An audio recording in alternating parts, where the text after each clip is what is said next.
to inspect it. And then as I'm climbing down, I hear these sounds in my mind. And these are beautiful sounds. And, without thinking, because I'm just there by myself, I start chanting what I'm hearing. And as soon as I start voicing it, the whole of the pyramid becomes alive. It's like I'm in this place that is filled with energy. The energy is coming from below my feet through my whole body, and I'm ecstatic. I am filled with light, I'm filled with energy, and I'm just so joyous. And it's an amazing thing. I feel just like ecstatic. Hello and welcome back to Paranormal Perspectives. My name is Stan, and tonight we have quite an interesting conversation ahead of us. So we're all about talking about the ancient world of Egypt, so more specifically Mysticism of Ancient Egypt. Tonight I'm speaking to author Fotoula Foteini Adrimi, which is very hard for me to say, I admit, but still it's wonderful to have you here. I know you have a lot to share about this kind of fascinating world. Thank you for being here. Thank you so much, Stan, for inviting me. It is a fascinating subject and I love to share it. I love to speak about it because it's my passion, it's my heart. My heart really knows that ancient Egypt is my spiritual home. So thank you very much for inviting me, and thank you for your efforts with my Greek name, which is very challenging for most people. As you say, it's all Greek, isn't it? But I did try. So yes. So yeah, it's going to be quite an interesting one. So really, my audience won't know much about you just yet. So before we kind of get into the details, I'd like you just to tell us a bit about yourself and how you got into the world of Egyptian mysticism. So I was born in Greece, and I was born in Greece because Egypt is just across from Greece, down the line, across from the sea. And I realize now that I was born as a Greek woman because I had the opportunity to travel, but also to study the ancient texts.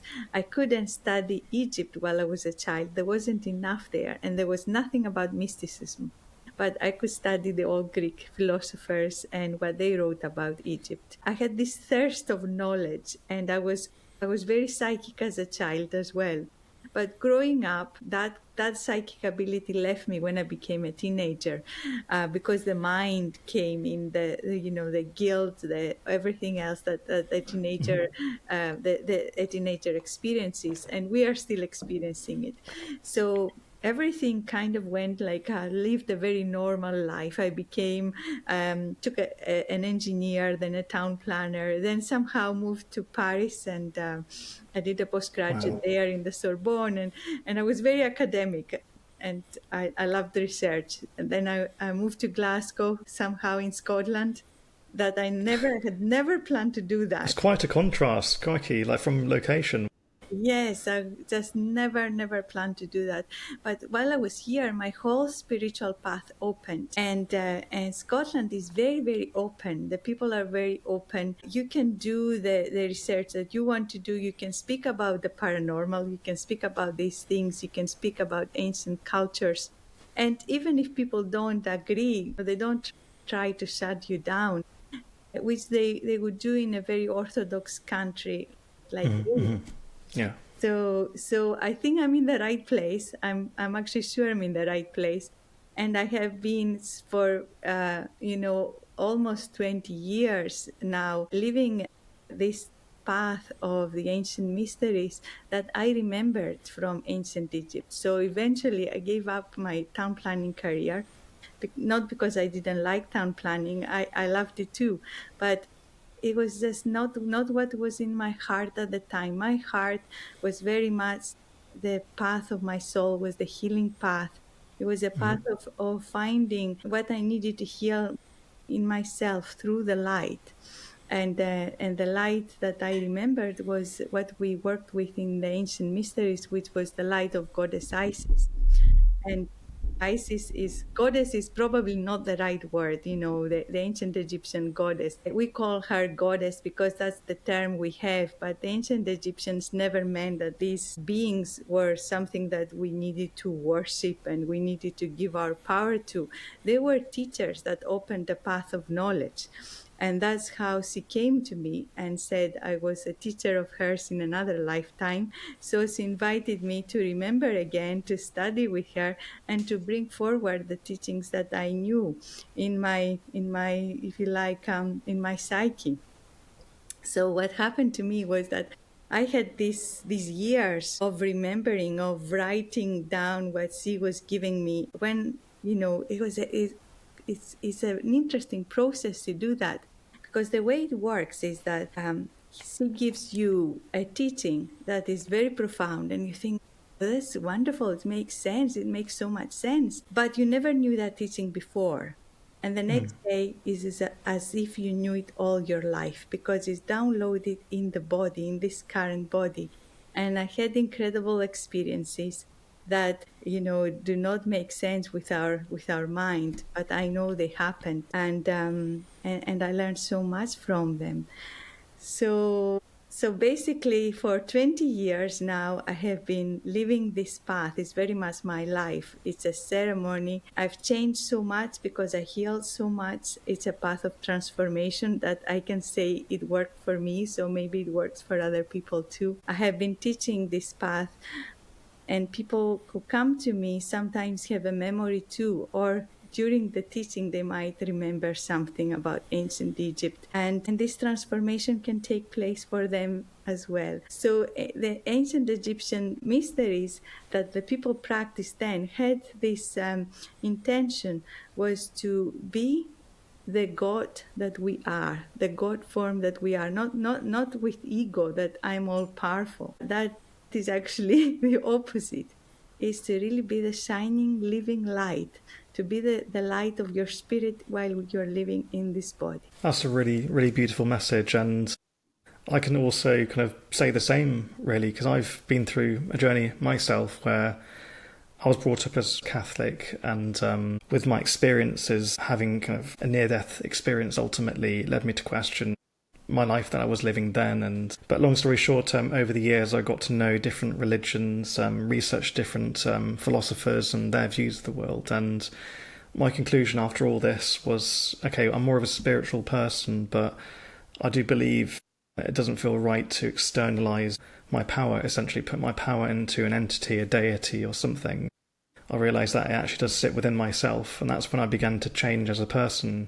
I became more of an accepting person, appreciating other cultures, other people, and maybe just accepting myself, really, and my limitations and all my broken parts and the parts that do work. So I do feel like that's a message from the ancient days, really, like, including the Egyptians, and could be the ancient Greeks too as well, because I know they had great connections back in the days. So it almost seems like past life-wise, you've almost been a neighbour, I suppose. Like maybe you had a life in Egypt and then came back into this world and ended up in Greece to be a neighbour to your ancient land, though. So I can imagine it almost felt like it was calling you over time, and it kind of pulled you there regardless.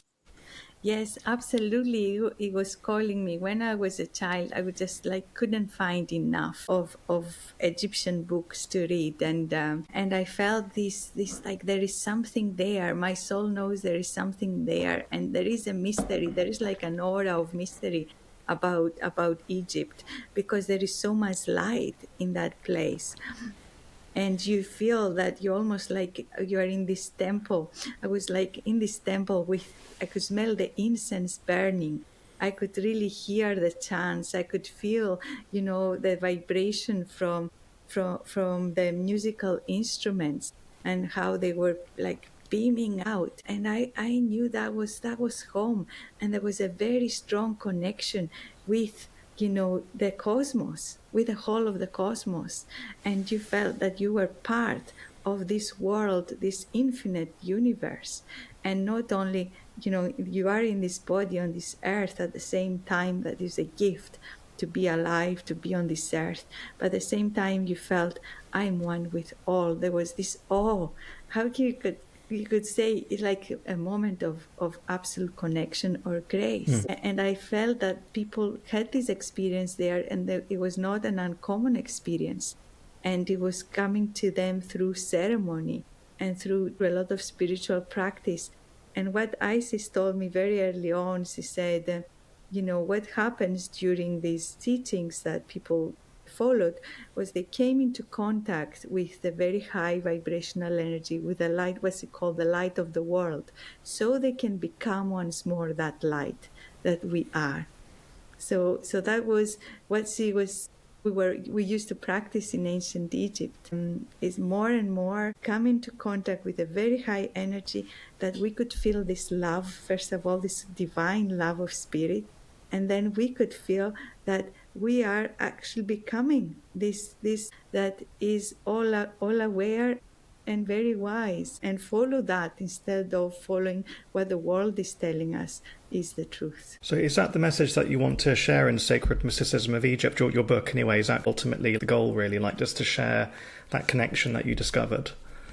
Yeah, the way that there are a few ceremonies in the book and in Sacred Mysticism of Egypt, and one of the ceremonies that kind of epitomizes that, describes that, is the ceremony of Osiris. Now, one of these, what they used to do is that certain times of the year, the initiate would go into a sarcophagus, like the Osiris that has been cut in 14 pieces and is in kind of a dead state. They call it, translated as the inert state. And this is the state that, most of us, before we kind of wake up a bit, we are like sleepwalking, and we have been hurt by life, and we've been cut and dismembered. And what the process was, what the message was, that you can be brought together and you can be remembered, and then wake up and come out of this inert state. And that is through contact with their spirit. So they used to call the spirit, call what they call the Ba, the infinite part of us, to come again and be in the body, while two priestesses, one symbolizes Isis, or Iset is the Egyptian name, symbolizing light and day, and the other one, her opposite, Neptiet or Nephthys, symbolizing night and silence, and shadow, if you like the shadow work. They all they came together and brought that person back, and that spirit woke up in the body. So this ceremony is what I would like to say to everybody. Yes, we have all been dismembered by life. We have lived a life, and life has cut us in many pieces, and we have given our power to the outside, to whatever is happening outside. But we can come and bring ourselves back and call our spirit, our infinite spirit, to come home here in this body, and not to run away from life, not to say, I don't want to be here anymore, life is too tough. Bring your power into your body and bring your presence in your body and remember yourself. So they used to do that ceremoniously, but that is what I feel is where we are right now, even as a human race. Is time to remember ourselves. That's what I find so beautiful about the culture, really, because it treats death not as this morbid goodbye and a sadness. It's almost like a glorious transition, really. So it's not really death, it's more of a transfer into a greater journey. So I know it's a bit of a bizarre question, though, but where do you believe that they believe the soul sits? Well, they actually had studied very much what is the human being, what we are made of. And they said it's not just, one part of the soul, you could say, is in the body. They actually had really studied the way the spirit is, the being, this human being that is spirited. So they said basically that you have a part of you that is the earthly consciousness, part they call the Kai bit. So the earthly consciousness is what, reacts and acts and makes the decision in the world. Every decision we make come out of our personality. But there is another part of us which they call the double, and that is very important to them. And they are building relationships with that part through the mysteries. And that is what, you could say the higher self. It's called the Ka, or the observer. That this is the very wise part of us that is like they call it the double because it's like an energy body that looks exactly like us but in an energy form. And because its energy is not bound by time or space, it can go anywhere and beyond time, past, present, and future. Time is very fluid for this being. So as I discovered, that's fascinating. Yeah. So what they apart from that, they also have the Ba, and the Ba is like the infinite. You could say the part of us that is the creator, and we are all the creator. It's not like we are a part of the creator. We are this infinite being, this infinite spirit that has manifested these physical and spiritual worlds. We're not separate. We've projected ourselves into this reality, into millions and trillions of beings. So the ancient Egyptians say that they have this pyramid text where the creator says, I've projected myself into all these beings. I'm all these beings that came out of me, and they are me.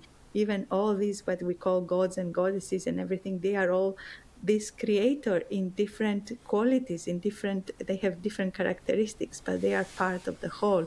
But like you and me, we are this creator, but we manifest ourselves and we have different life experiences. So it's a very interesting way of seeing life. It means that, what the native people say, we are all connected, we are all one. And the ancient Egyptians had the same message. We are all one.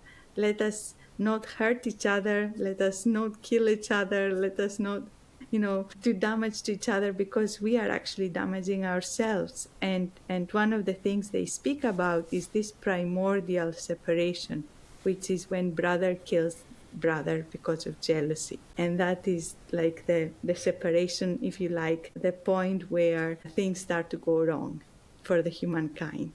In your book, you talk about ancient Egypt being the first or one of the first golden eras of maybe spiritual progression or understanding. So the mystics that were alive in the day, how would they describe the era that they were in? And also, would you think there are any learnings from that era that could apply to the life that we live today, or the world that we're in today? Yes, that brings me to talk to you about my first experience with a past life in ancient Egypt. So could I speak about that as well? Yeah, what happened, Stan, was that I wanted to find out about my past life. A friend of mine who was my mentor, he said, you need to find out about these past lives that you had in Egypt. And the first time I went to go there, try to enter this past life, I heard this question. It was like, I was almost like there, and I heard this question: why do you want to go to visit the golden times of ancient Egypt? What is your intention? And I said, oh no, my friend told me I should do it, and I'm curious to find out. And all of a sudden, I was really back from this meditation. It was quite a shock. It was like back in my body, and like that was it. I couldn't see anything. So I thought I better find a better intention. I need to find something that is obviously more helpful, not just for me, but maybe for the world. So the intention that came to me was that I wanted to look at what happened in the golden times of ancient Egypt, in case I could learn something to bring to our world now that will be helpful for our times now, for myself and other people. And that opened the doors. I was then there in ancient Egypt. The time they call it Zepi. The ancient Egyptians say this was the first era, the first time, Zepi. And it was a time when humanity was so connected, incredibly high consciousness. And that time lasted for a very long time in our years, for thousands and thousands of years, where in comparison, the time of corruption is much shorter. But the golden times were there for thousands, tens of thousands of years. And what I have seen, what I felt, was very much that everything was built on an expression of the sacred. So the people who you could call an engineer who built the pyramids, they were also a priest, because they needed to develop their consciousness to build something like that. And they used all their senses. So when I saw the engineers building the pyramids, the first thing they did was to really visualize every part of this, whatever they were going to do. they were coming together all in circle. Even, there was like everybody was part of a team. There is no hierarchy, like I'm the boss and you are like the worker. So like we're all working together to build something unique. They know it's for the future generations as well. So they make it that it lasts for thousands of years. And they visualize every part of this with their mind, and they're building it with energy, using like the life force energy of the earth and sky, bringing it together. And they're just like beaming that light, like every piece, every rock, they kind of make it first in the ethereal realms, a bit like we have ourselves, the physical body, and they said we had the double, the ka. So what they are creating is the same principle, that it has a physical form and an etheric spiritual form, even for their buildings. And so they say that even, if, for example, the pyramids get damaged, the part of the stones are missing, the casing stones are missing, etc. But the etheric one is perfect and is even stronger as the time passes, because a lot of people go now, they're attracted to go there and even get some private time and do ceremony there if possible. And I've been very, very lucky. I'm very grateful to the Egyptian people who allowed me and my groups to go and do ceremony inside the pyramid. It's been such a great gift. Wow. That must be absolutely incredible. So how did it feel being there? Yeah, my first experience of the pyramids was actually quite scary, I have to say. So the first time was in 2006. I was there alone. I managed to go to Egypt following my guidance and was in Cairo. And first I went into a tour with other people, a touristy group. And they told us the pyramid was closed, the Great Pyramid was closed. We'll take you to the bazaar where you will spend your money and etc. Take some pictures and let's go. So that was not good. So then the second day I actually plucked the courage to go there myself. And I went there and I entered the pyramid, and it was strange because there was nobody there. Now, if people have been to the side of the Giza plateau, they will know it's very, very, very busy. There are buses after buses, and there was nobody inside the pyramid. The guard was outside. I showed him the ticket. He said, "Only you go there." And I followed the tunnel that takes me into this place that is like a big ramp that takes you up to the king's chamber. So I'm going up this great gallery, and there are no windows, of course. And I start to get scared. I'm thinking of all the Hollywood films of mummies trying to get, I'm thinking, if I fall now, it's quite slippery. It's not so easy to climb up. It's quite some way to climb. I think nobody's here to catch me. What will happen? So all the fears come up, so many fears, so many doubts. But I keep going. This is what I had dreamed of for so many years since I was a child. And then I come to the entrance, and you have to really crouch down. You have to go on your knees. And I think that's deliberate.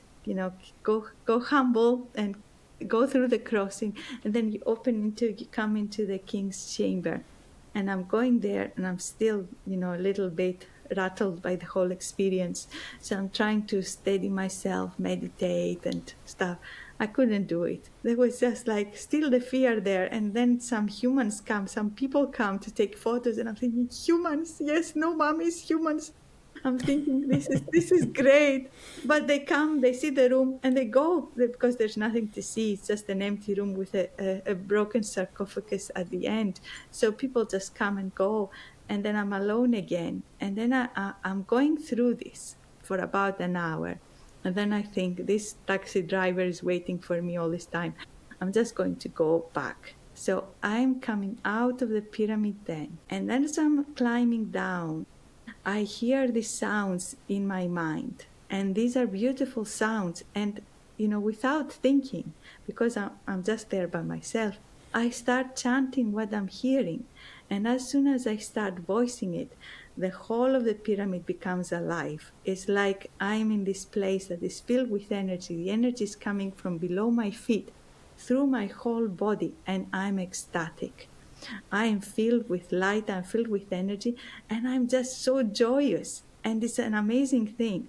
I feel just like ecstatic. And I go out of the pyramid and I see the guard, I smile to him, and I'm just so happy. All of a sudden, this just huge happiness out of nowhere. And I have to say, I'm a very grounded person. You know, I used to be a town planner, an engineer. I'm very grounded, but this was just amazing.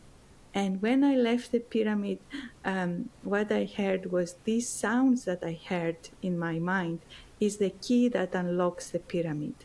Because what I realized, and similar experiences with other spiritual practitioners, is that sometimes the pyramid is sleeping. You go there during the day and there is nothing much to see, etc. There's nothing much there. And people sometimes feel disappointed and think, is that what it was? Well, I didn't feel anything. How can it be this amazing place that I didn't feel a thing? But if you go there and do the ceremony, it's out of this world. You know, it's just the energy, the light, the power of this place for the highest good.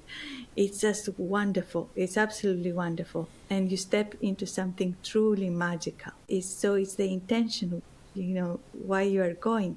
And also what the spirits told me, my helping spirit told me, that this kind of fear that I felt is like a part of the process of the initiation. So what happens is you feel like this fear, the conditioning of the planet, your mind is just trying to stop you. Don't go, don't go. You know, you're stepping, when you're trying to step onto something sacred, when you're trying to grow, when you're evolving, there's another part of you that pulls you back. And that was what I was going through. It was a time of catharsis. And I felt that also with other people when I'm taking groups in the Great Pyramid. There are so many people that say, you know, I'm a bit scared to go in there. And then I tell them the story. And I share other stories of other things that happened to say you will be completely safe. It's a very, very safe space because we're going there with the right intention and with so much respect for all the people who built that and all the ceremonies that have been done there in the past. We are in a sacred space. We have so much respect and everything really flows. But this is like the process of initiation. We are stepping into a time of growth and the conditioning says, no, stay back so I can control you. And we're saying, no, I'm growing, I'm coming out of that. I'm growing into my light. Yeah, it takes courage. It takes courage. That's such a beautiful story, and that must have been an unforgettable experience, really. So I was going to ask you, do you believe when the pyramid spoke to you, it told you its purpose ultimately, and also why did it speak? Why do you think it spoke to you? Do you believe that you had an interaction with it in a past life? Could you have been involved in the production of it, for example? Like, do you think there may be a reason it chose to speak to you at that time? So what was its purpose in ancient Egypt? So it was multi-purpose. So these places were built as sacred places, but everything was sacred. So, but the pyramid was also a huge energy generator. So now we use, for example, the fossil fuels to heat ourselves or for our electricity or whatever. We use different fuels. But what they used was etheric energy, the life force energy that is abundant in the cosmos. And the pyramid was used in that way. They had the technology to take the energy of the cosmos and in a practical way to use for their I've heard of this actually, so I'm really glad you said that. Okay, yeah. So that's what I have seen. They have shown me that. And they showed me that the whole of that Egypt and other areas that were part of a bigger world, if you like, that were part of, before Egypt, of Atlantis, they were connected together through a grid of light, a grid of etheric energy. So the sacred sites of that time had a pivotal role that they played to connect the world together. Another thing that I saw in the pyramids is that they are transmitters. They transmit energy and vibration, and that we can link with that if we come with the right intention. So there's another story here that the March equinox, the 11, that I found myself in another pyramid, not the Great Pyramid, in a pyramid called, now we call it Dashur, the Dashur Pyramid. And it has 3 chambers, and me and my group went from one chamber to the other. And when we came to the 3rd chamber, something really happened. We were quite a small group, and one and 2 people that were taken over. They can't remember what happened. I mean, they didn't fall asleep, but they just can't remember. They have this blank memory. But we started chanting. These sacred sounds, these sacred mantras. We were all women, and there was a man there meditating, and he joined us, and we were all started chanting. And what we felt, what was, we could see or feel, was that the pyramid was transmitting that chant around the whole of the earth and even beyond to other places in the universe. It was just like going from this place, going far and wide, this chanting. The chant was to create peace and harmony. It was very beautiful. It's a very, very beautiful chant. And this man, we didn't know his name. He didn't know our names. At the end, we said thank you. We knew we had kind of an appointment at soul level to be there, and then he left and we left, and that was it. We did our work. So another. I think something else for the pyramids is that they communicate. They're means for us to communicate with the cosmos and transmit a message of peace, a message of healing, a message of love, because these things work for the highest good, very much so. And I feel that there are spirits inhabiting these pyramids, these ancient priests. They are not stuck there as ghosts. Their consciousness has stayed voluntarily back to keep the place going beyond time. So I feel that we are going into something that is very much alive, as I said. It's like there is a collective consciousness in these places that still looks after these places. Gosh, that's just mind-blowing, really, quite admittedly. But partly it's something I kind of felt deep down for much of my life, really, when I talk about those cultures. I mean, I haven't been to Egypt in this life. I've studied it at school. I've always been fascinated by it, and I do believe I have a link that I'm beginning to uncover as time goes by. But really, it's fascinating from what you mentioned. So you mentioned about etheric energy. Ultimately, the pyramid functioning as a large battery, just gathering energy to use for various things.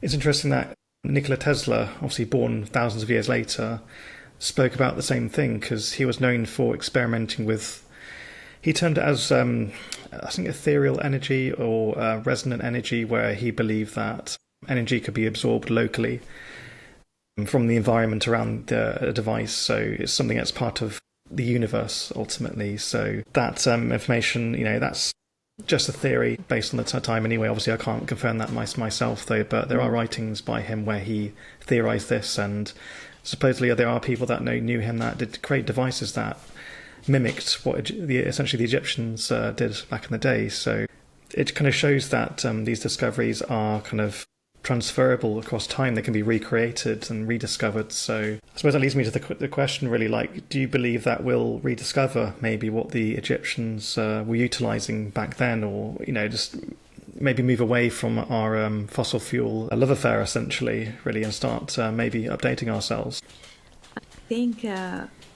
I think there's something in Egypt that is waiting to be discovered. And I think they have so much to teach us and so much we don't understand. But I also think there is some part of humanity is not ready for that, because this technology is beyond anything we can imagine. So I think also there is the divine timing element. When is the right time for us to be able to access something like that and use it well, instead of creating even more harm? But it is there, and I think as we are growing as humanity, hopefully more and more into the heart, then we will have access to many more gifts. But at the moment we're going through a deep transition period where both light and dark are becoming very evident. Within us, we see our own shadow. and we can play it out, or we can try and heal ourselves with unconditional love and grow. And the same thing is happening worldwide. Yeah. Yeah. So where do we go from there? So we are in the changing times, I think, in this cusp, and as we keep growing, more and more of this technology will become more evident. But there's definitely a block there from high up. If you look at the Egyptologists and you look at the people in Egypt, the archaeologists, they say, oh no, the ancient Egyptians were just using slave labor, or they were just like, ignorant people using copper tools and all of that.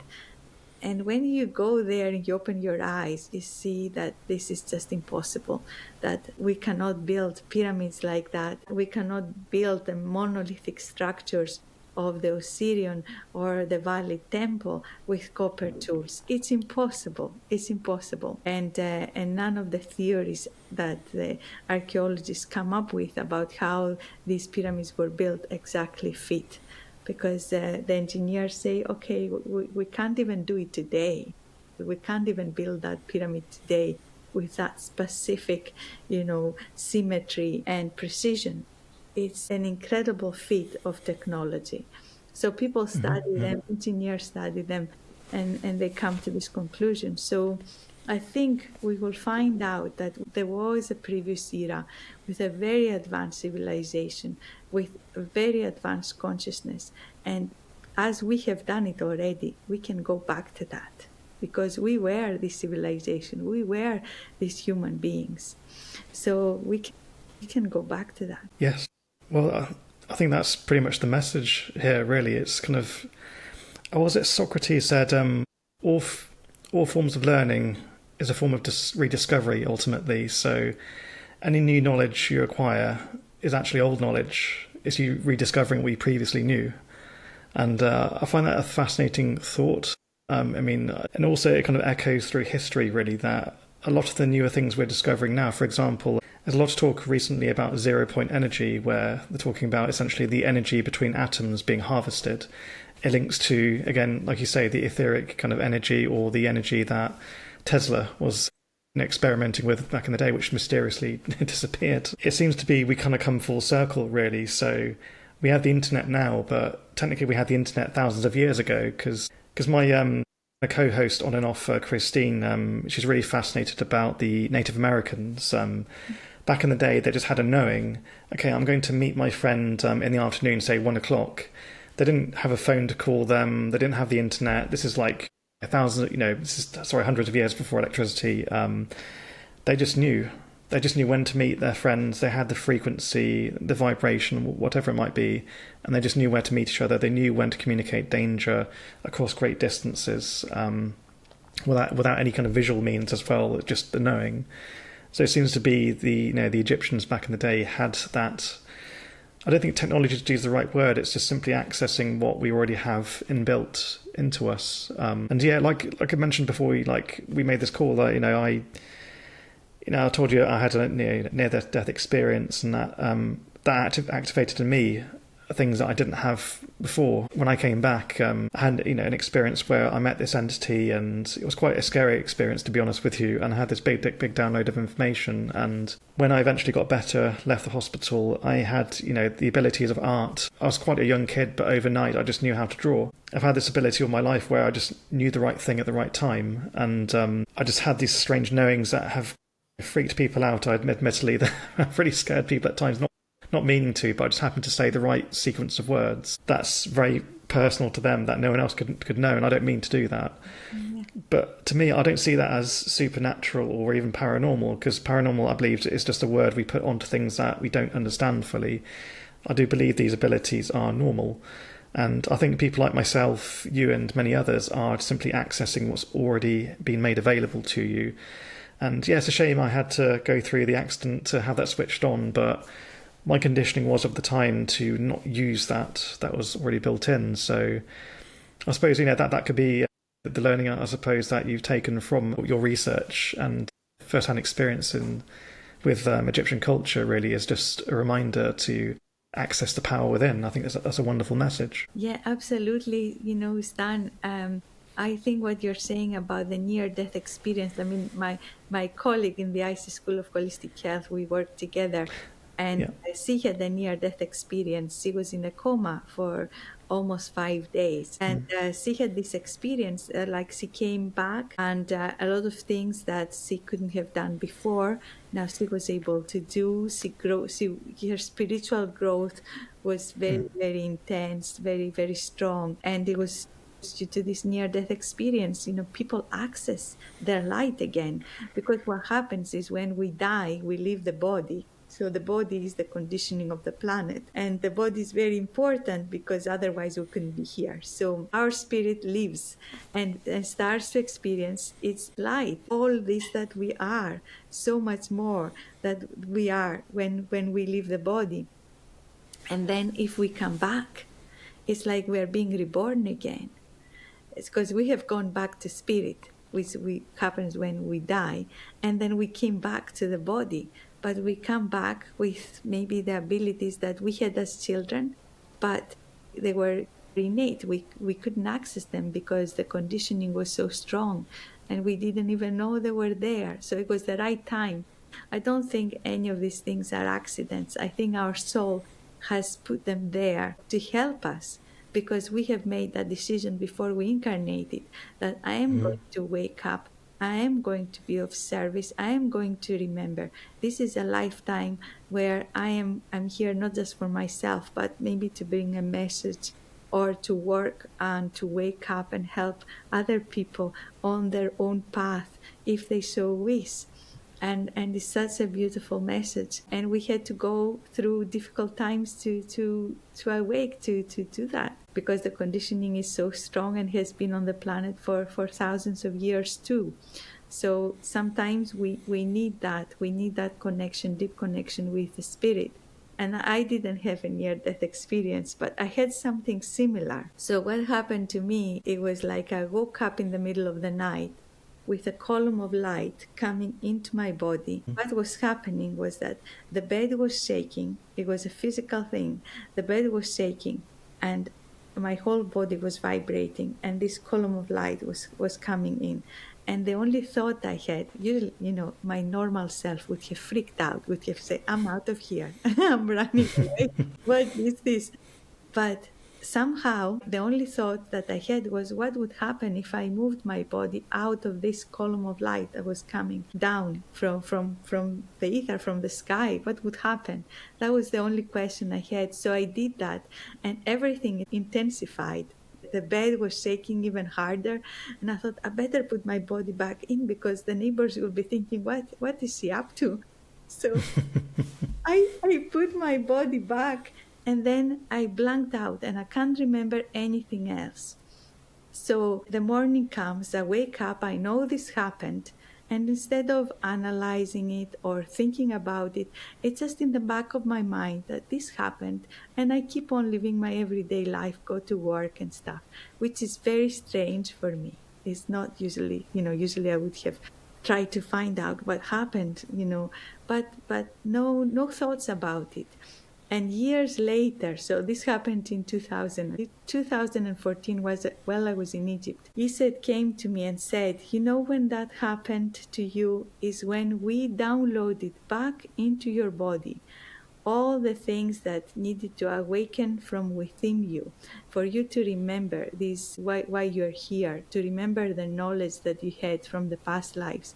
And we also downloaded the teachings that you were going to bring forth. They were in your body. We brought them into this current body. And the program for your future life. So that means I don't really have much of a free will. We think sometimes we have free will. But I think when we step on the spiritual path, we somehow surrender part of our free will to our path, to what is our purpose. And we live through that more and more. Gosh, that is fascinating. It just seems to be these downloads. You don't seem to have access to them straight away, which I find is fascinating. Yeah. Because, like I say, my experience, I had this kind of download when I met this entity, and I didn't know what it was until quite, some years later, really, when the things I remember from that experience aligned with reality. So I saw places many years in advance of when I arrived there in my body for the first time. And as my life went by, year upon year, a bit more information was unlocked and I just knew how to do things. And it seems to be like, I suppose it kind of leads me to the question, like, why did these things happen? So why you in particular, or why me in particular? Like, do you believe there's a sort of mission to achieve through being given these things? Yeah, I think so. I think so. I had to live this normal life. It wasn't very happy. Of course you have times of happiness, times of unhappiness, but it was a struggle. Sometimes it was quite a bit of a struggle with personal relationships and things. And I had to go through that and realize, none of this is who I am. As I said, I did love my town planning career. I loved creating spaces and places and designing new areas inside the city, but still it wasn't who I was. And then when I had this experience, I just knew, this is me.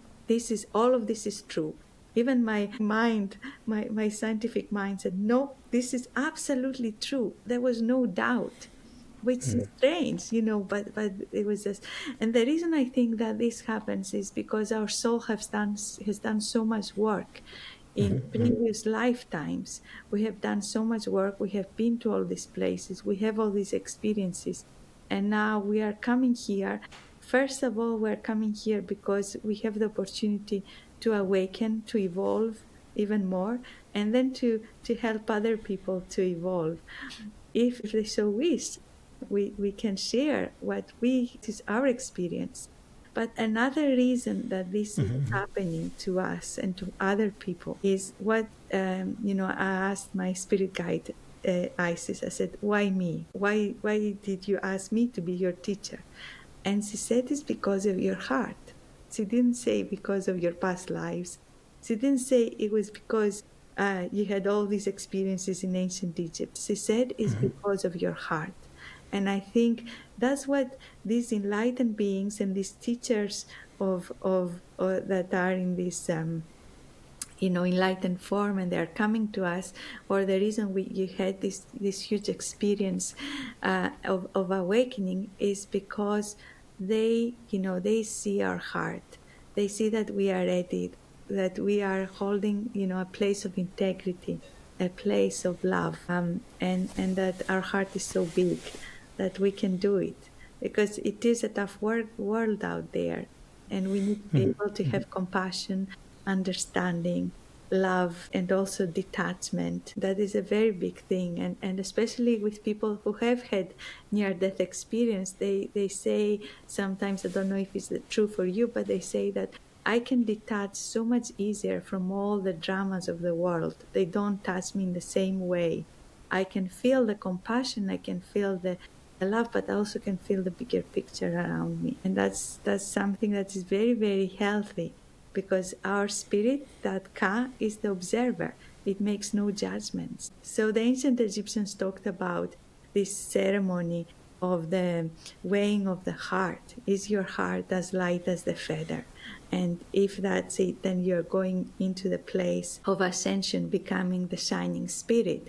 But if your heart is weighted by karma, if you like, or by all the regrets and all the things that we carry, all the burdens, then what happens is we go back into the reincarnation wheel. That basically they showed as this monster, but is what they mean is the basic nature. Is the basic nature, that we're going back into that basic nature through the reincarnation space, to try and live and relive the similar experiences until the aha moment comes and says, okay, this doesn't serve me anymore. There is a bigger picture, and I can step out of that basic nature into my spirit and live a very just and as much as we can, they said, to live in justice and truth. That was the way they lived their life. They called it the rule of Maat. Everybody from high up, all these pharaohs and politicians and government officials, to everybody, to the people working in the fields, building the pyramids, everybody, we have to have this rule of math, they said, not just because it's good for us, but it's good for the whole. Because then we have enlightened government, not just from the pharaoh, but from everybody. We all serve, not ourselves, we serve math. We serve, they say we are servants of justice, we are servants of the truth. The truth they had impersonated as this woman with the feather that said that the heart needs to be lighter than the feather, or as light as the feather, Mm-hmm. So we all serve math, we all serve the whole. And when we come into that point, then we are entering the space of what they call Sahu, the shining spirit, the living light.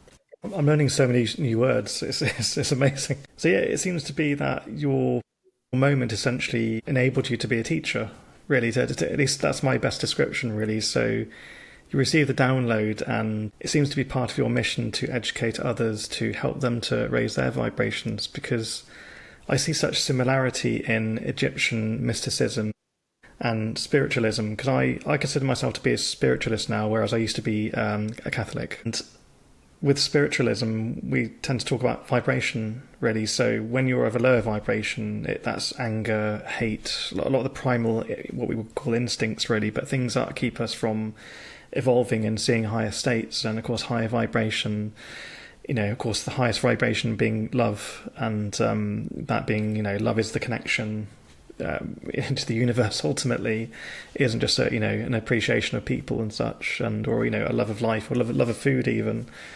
But it just seems to be like an interesting comparison, because when you talk about the scales weighing the heart up against the feather, I think that's such a very visceral kind of image for people to, I suppose, almost be a reminder of mortality and the need to be a better person to allow yourself to go forward. So to me, like in spiritual terms, it's like a comparison of vibrations. So like the weight of the heart being so heavy of a lower vibration, and the heart representing a higher vibration. So if that heart can raise high enough, it's ready to ascend.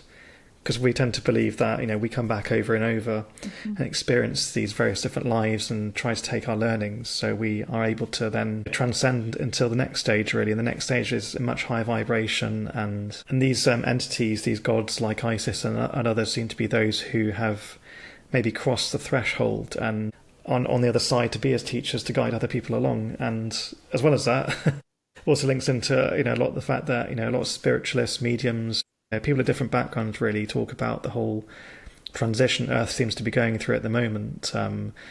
Essentially the dissection of the old body of the old world. You could, just going by your description, really, it's almost like a letting go of the old aches and the old pains. So war, anger, and all the the bad things to evolve to that higher state. And it seems to be kind of more people over time are kind of saying these different things, which is quite fascinating, really. I've had different people on this podcast, people that have never met each other in life, and I've still been connecting people over time, but at that time never meeting the people on my podcast, seem to be saying the same thing, really. Like, okay, well, we seem to be going through this big change at the moment, and people seem to be here talking through this podcast and other podcasts, spreading that message, but they just happen to know the thing to say. It's not as if somebody came to them and said, I'm going to propose this idea to you, believe in my religion, believe in my beliefs. We just know. That's the wonderful thing. And that in itself is just proof of that connection that we maybe lost long ago, but we're beginning to reconnect nowadays. And that's what I value so much about those ancient ways. So one thing I want to ask you, you say that you connect a lot with Isis. Would you say that you as a personality, you're much more like Isis, or do you have another kind of god that you align with more closely? Oh, well, I think my personality is very much like Isis, because what they showed me was this Egyptian, you could call them gods, but they are, as I said, enlightened beings. They don't need to be worshipped or anything like that. So they said that in their mental level, if we just not look at the spiritual level, but the mental level, we could describe them as archetypes. Or we could describe them as another word is monads, that the monad is like a monad creates other souls that are of the same essence. So I feel very close to Isis.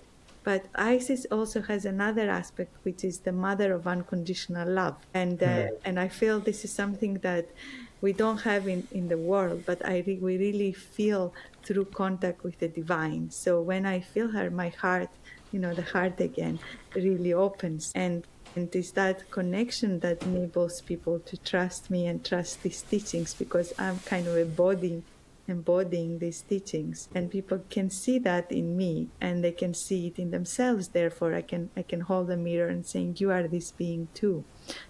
You are holding that unconditional love is who you are too. So I feel that is something that really motivates me, and in my everyday life it is that aspect of the heart. And I remember I had a discussion with my sister. My sister is an engineer. She's a surveyor engineer, and she said to me, for me, God is a mathematician. I see God as mathematics. And I said, yeah, that's the expression of the divine that is in perfect order. And you could say that God is mathematics. But there's another level, that for me, God is the absolute unconditional love. And we are all that, created out of unconditional love. We're not an accident. And I think this is also a big message for, as you said, many people. So maybe other people resonate with other forms of other Egyptian deities, because that is their monad. There were so many, so many. Like, we are all unique. So they had all these unique beings of light that we all need. So other people may be more, or they're fascinated by death and they want to help other people cross over. I know people that come to my shamanic courses and they say, I'm really interested in death and dying. I want to help people die well. And you can see that one of the Egyptian deities they might be close to would be Anubis or Onpu, who was the guardian of the ways between our world and the world of spirit. So they have that as a spirit guide, and it's their friend. They're saying it's their friend. There's nothing frightening about him, but he's very close, a good protector for those who do that kind of work. Yeah. Now that makes complete sense to me. So yeah, I suppose the advice would be, I think we need to all be a bit more Fotoula ourselves, really, just having that unconditional love for each other, really. I think that's a wonderful thing. It's so hard in this day and age to just take a step back away from all the busyness of life, us all having jobs to pay the taxes, to keep a roof over our heads, and just be fed, and and then invest in all the various things that TV tells us to buy, that we do lose that connection to our true self. And whatever we can do to kind of access that original vibration. I was going to ask you before we kind of finish, do you have any advice for anyone out there that, your advice to connect to past lives? Do you have a particular process, or you just pretty much, okay, well, that thing happened to me, I have something to learn from there? Are you able to induce anything? So I think, personally, I had the ability, and because the past lives were coming to me. The first past life I saw was when I was 6 years old. So it was something that I had as a child, and there was a knowledge inside of me. But I would say that sometimes people doing the past life work need some support. So what I do, and I teach that, is I can, if a past life is coming up, if somebody feels, I know maybe there's a block in me, or there's something to heal, or there's something to know, and I can feel that there is a past life connection. One thing is that they ask their body, where is that energy in their current body? Because our current body actually holds all the information of all our previous bodies. So even though these bodies of this incarnation, it knows so much more than our mind does. It knows even things from this life that we have forgotten, but the body knows. It's in the cell memory. So because our spirit comes and takes over this body, and our spiritual energy goes in every cell of this body, our body then knows what we're holding. So I ask people, ask your body which is the door. Where is that door for you for that past life? And they can go through the place that the body tells them and focus on that until an image starts to appear. And then they can ask and see what it was there and find themselves in this different world. But for me, the best thing, if somebody has not done this before, is go to a really good past life regression therapist, who is a therapist though, not just to tell you what was your past life or to take you into hypnosis and see your past life. Because it might be that a part of you is stuck in that life. I'll give you an example. So a few years ago, I developed a sciatica pain, and it happened when I was on holiday. So I didn't have to work because I worked so much. And of course, the spirits chose the time. And I couldn't sit down on the sofa. I couldn't sit down.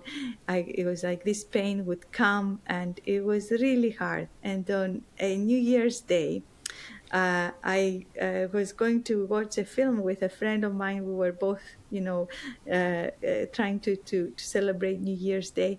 And I just couldn't sit down. And she said, would you like a healing? And we started going into past life. And I see myself in a battlefield. It must be 18th century at some point. And I have 2 bullets in my bum. Where exactly I have the sciatica pain. And I shouldn't laugh, sorry. Just caught me off guard. It was like that's where you were shot. You were shot, yeah. And that's why you have this pain. And I had to understand what caused me to be in that battlefield. Why was I there in that battlefield? What happened to me? And to really forgive myself, to understand what was the learning from that life. And to take that part of me was stuck in that battlefield. Not all of me had reincarnated back. So a part of my spirit, a soul part, was stuck in that battlefield, and that had to cross over to the other side, go through that process of becoming the light and come back into the body. And then the pain has disappeared since then, and I've never had that pain again. So well, I'm really glad for you, because I know how painful sciatica is. But it's fascinating you say that, because a medium I had on a while ago, Penny, a friend of mine, she's an amazing medium. She does speak about past lives essentially being responsible for the pain that you carry over, and the fact that essentially some people suffer almost like a shattered soul, so they experience a traumatic end or an event in the past life, and part of them stays there broken to go through that process and that pain, while the rest of you proceeds and moves on. And eventually at some point in your life you do overcome that challenge, and then resolve certain pains. And even most recently, I think my last episode, I spoke to Steve Burgess, who's an expert hypnotherapist, and part of his focus. Have you met Steve before by any chance, or have you heard of him? No, I watched some of the podcast, but no, have not met him. I did. He's a lovely chap as well. Maybe I need to ask him for some help as well, actually. I think there's a lot to learn from him too. But he speaks exactly like what you're speaking of, where he's spoken to people that have recalled past lives, where I think one in particular, they were impaled at their end. And during that regression, obviously that was uncovered, but before that they had issues where they had pain in their back and on their side that they couldn't seem to figure out what the cause was, speaking to their doctors, getting scans and such, and nothing. So going to this regression therapist, went through that experience, came out, pain was gone, and they lived with that pain for quite some time. And it's just amazing, really. We have these ailments that apparently seem to be linked to the lives that we lived before. But even more personally, I don't know if you know, but my granddad, also called Stanislav, was from Poland, and he was involved in the Holocaust at the time. He was a prisoner at, I believe, Treblinka. And, I'm not saying that this is specifically a past lives, but certain hurts and memories can be transferred through generations, really.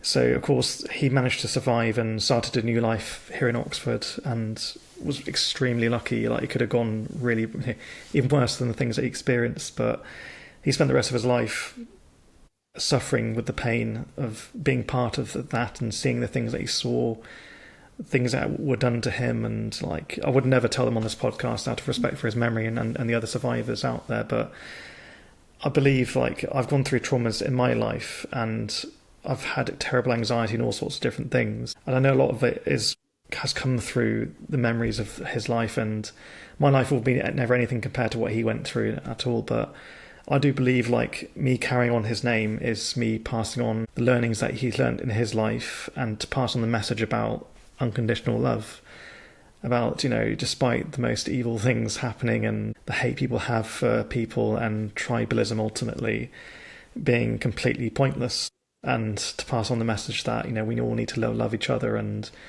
more relevant even today with what's happening out there in you know what country, really.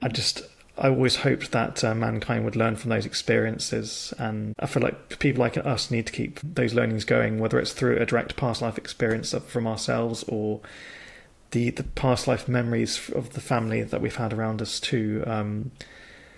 Yes, history is good to learn from, but you can't live in it for too long, of course. You need to move forward in life, but you need to keep those learnings and forget the memories, if that makes sense.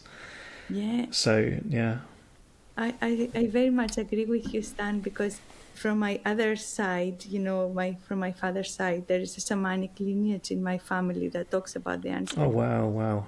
Yes, so basically there are teachings that we have that have come down to me after some time, and that have to do with ancestral healing and healing of the trauma of the ancestors, because our body is made of the body of the ancestors, and as I said, we put you know, all our spirit comes into this body, but the ancestors said we could only do so much. We survived, we give you the gift of life, but we also give you the things that we couldn't deal with in our lifetime, but you maybe are now, you are alive, so you can then do the work that we couldn't do.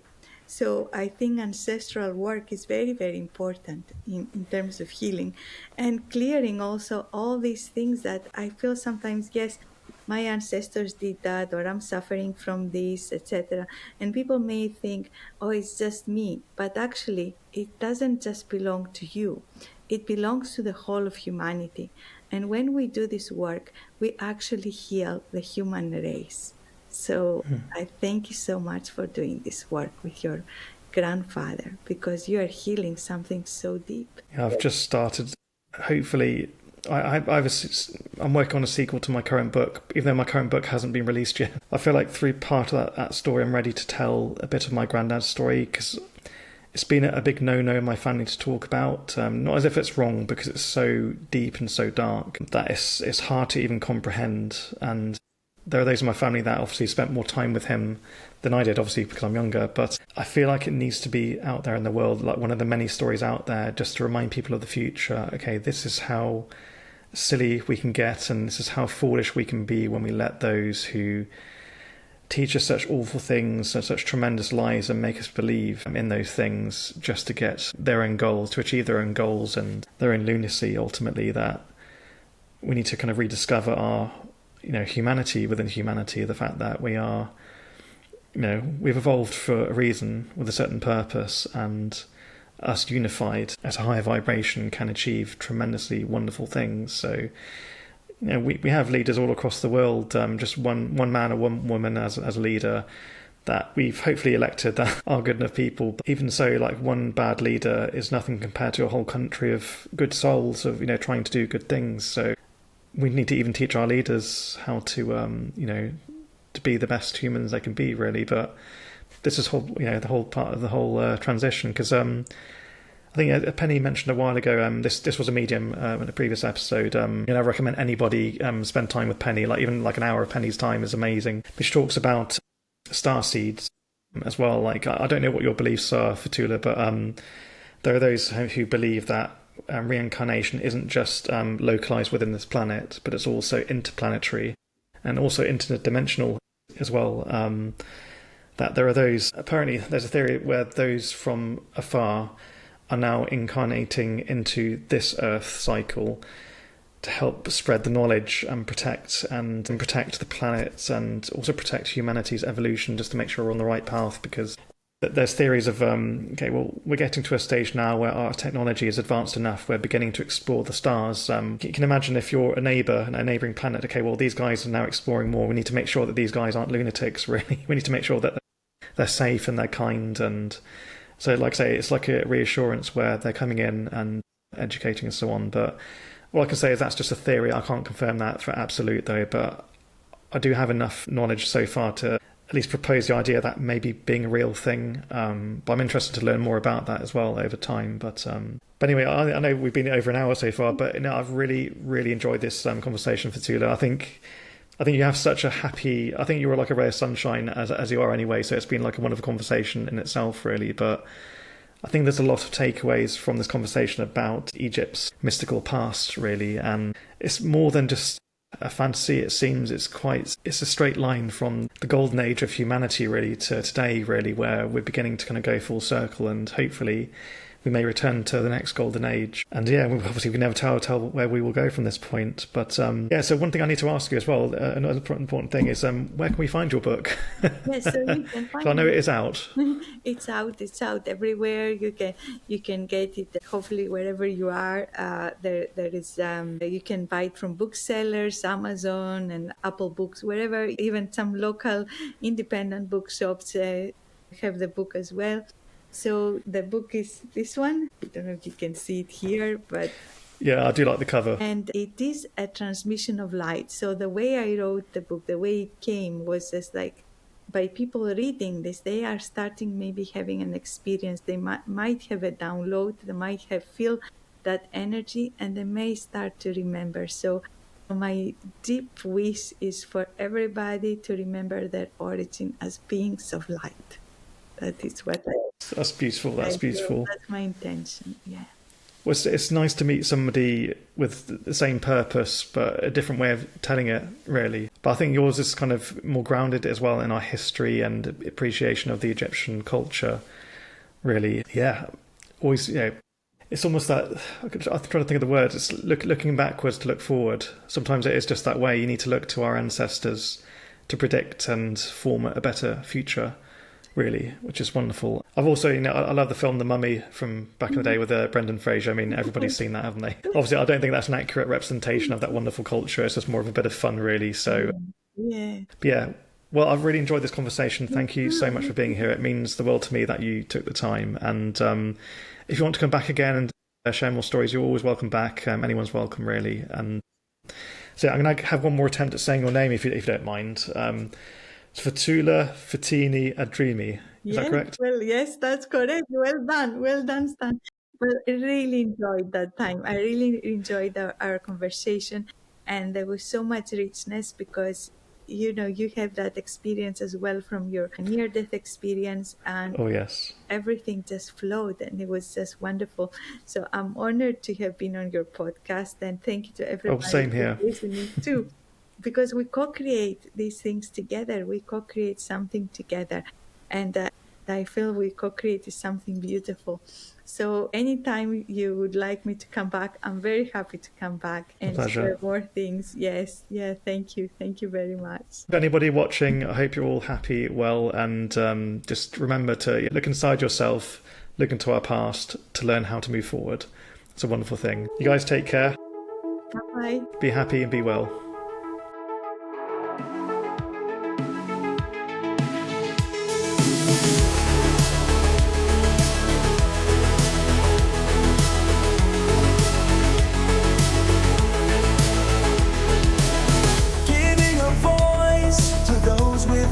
Choice, sharing dreams and blowing off steam. We'll lend you a hand, we'll let you stand, sharing stories about the unknown. Paranormal perspectives, we're here to inspect it. I'm a small, not a medium. Let us escape from this tedium, learning from each other, breaking barriers, a message of hope, birthed from the unknown. Who you gonna call? I'm not a ghostbuster. No proton packs, just crossing streams of knowledge. It's not so scary when things get hairy. It's not the paranormal, just future normal. Breaking barriers, no no longer the carrier, releasing the fear and replacing it with knowledge. Understanding each other, we uncover a whole new point of view within you. Paranormal perspectives, we're here to inspect it. I'm a small, not a medium. Let us escape from this tedium. Learning from each other, breaking barriers. A message of hope, birthed from the unknown.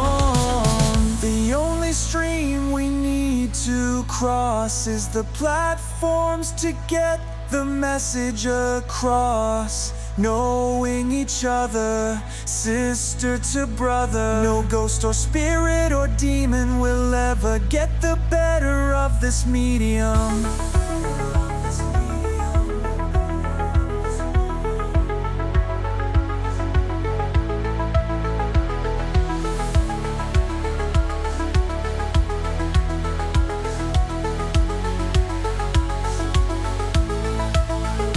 Paranormal perspectives, we're here to inspect it. I'm a small, not a medium. Let us escape from this tedium. Learning from each other, breaking barriers. A message of hope, birthed